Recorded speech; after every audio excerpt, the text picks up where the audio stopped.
Public dissidence, emotional dissonance. I shed a tear each time I count the cost of my people. And one more time when I realize the zero net worth of selfish introspection.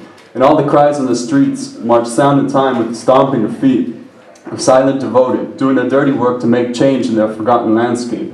Teacher, nurse, peasant, laborer, honest public servant, open-minded youth, gentle-hearted elder, all herded into oblivion by impossible surroundings. And they attach name and purpose to nationality and identity card, telling us only to care for our own and honor, determining most cared of family by purely accidental place of birth. We scream out in silent rebellion for an existence of more worth, knowing we are linked step by step to something greater.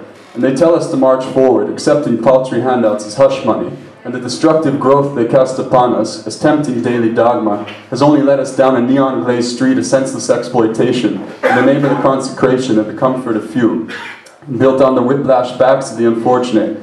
And how do we find a way to rebel, blessed with sacred Western manifest destiny, unable to place our finger on a roadmap to change? I plead for you to carry on, finding escape from the expected, to leave behind the comfort of unquestioned servitude. And beautiful luminescent cracks appear in the unchallenged shield of capitalist wonder, rejecting humanity as tragedy.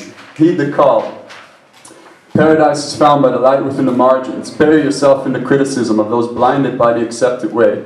We strive forward on a tacking treadmill, waits for us to drop down the knee to get returned to sender. I plead myself to you, lending hand, strength, body, and mind, understanding an approach where we accept each other's fight as equal, and sacrifice and struggle leave invisible tattoos on my soul. And I wait for the day we expose these beautiful scars as one unique being, tragically hip, delightfully naive.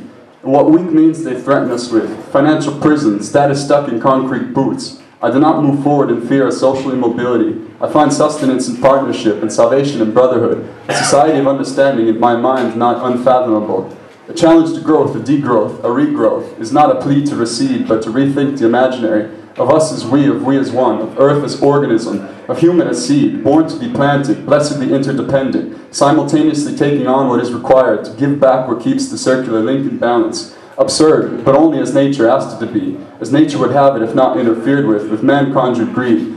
And all the notions we tried to tempt nature with, wealth, prestige, and property, can again be reappropriated as natural inputs, to be divided in balance, to nurture only in need. The human being, the only seed of nature which through existence can remove more than it can replace, chasing entropy. And this notion is not unchangeable, unthinkable, and moving, and each of our struggles is a step closer to being. Take your lever, unsuspecting, devout believer. I take your hand for strength in the pale moonlight. I raise your hand high in the unspoken of fight. Haira, haira, magyar kalagain, haira, haira, nemzetközi baratain. Együtt járunk, együtt élünk, tudatlan magok voltunk, de felébredt magok leszünk.